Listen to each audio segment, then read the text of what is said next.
Good afternoon, church. It is good to be with you on Good Friday, a day when we remember Jesus' death for us, a day when we remember just how deeply God loves us and the fact that God knows what it's like to suffer because Jesus suffered. So even though some people think of Good Friday maybe as a little morbid and uncomfortable, I find this holy day to be of great hope and encouragement to me. And so I want to give us an experience of tenebrae for my midday reflection.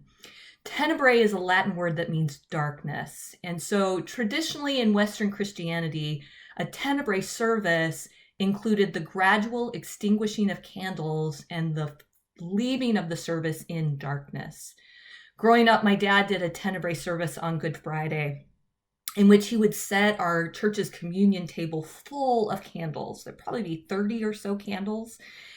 And then he would start with all the candles unlit, and he would light them gradually, telling the story of Jesus' birth, telling the story of Jesus' earthly ministry, his miracles, his calling of the 12 disciples, his teachings. And then once the whole table was lit, full of candles, he would slowly start to extinguish those candles as he then turned and told the story of Jesus' betrayal, his arrest, his trials, and then eventually his crucifixion.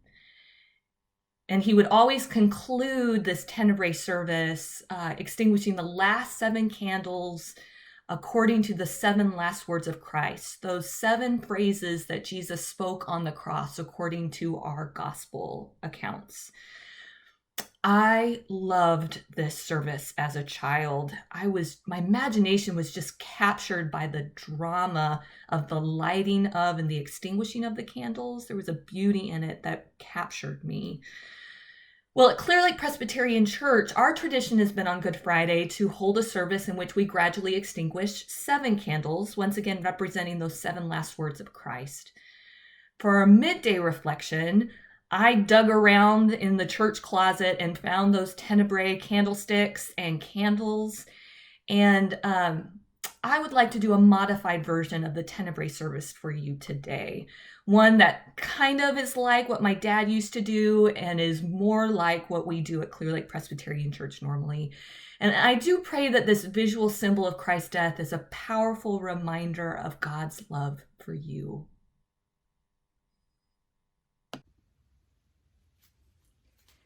In the beginning was the Word, and the Word was with God, and the Word was God. He was in the beginning with God. Through him all things were made. Without him nothing was made that has been made.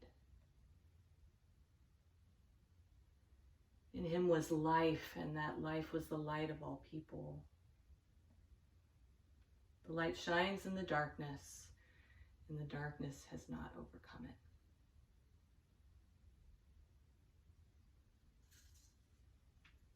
The light that the darkness has not overcome seemed to be snuffed out for a brief moment. After a triumphal entry into Jerusalem in which Jesus symbolically declared that he was king, after a profound Passover supper with his 12 disciples, in which he commanded them to love one another, Jesus went to a garden, the Garden of Gethsemane, and he prayed, "Father, take this cup from me, yet not what I will, but what you will." It was in this garden that Jesus was betrayed by one of his disciples, Judas Iscariot, and was arrested. After several trials before the religious leaders, before King Herod, before the governor Pilate, Jesus was sentenced to death by crucifixion. And so he began his long walk to Golgotha, the place of the skull, carrying his cross. Crucifixion was a brutal way to die, and yet Jesus used his last words to bless and to minister to others. "Father, forgive them, for they know not what they do."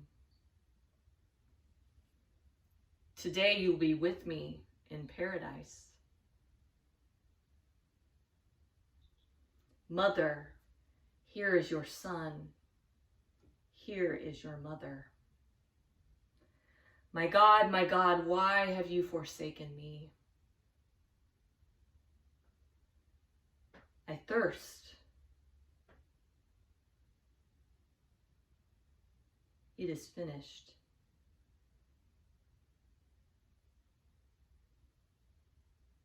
Father, into your hands I commit my spirit.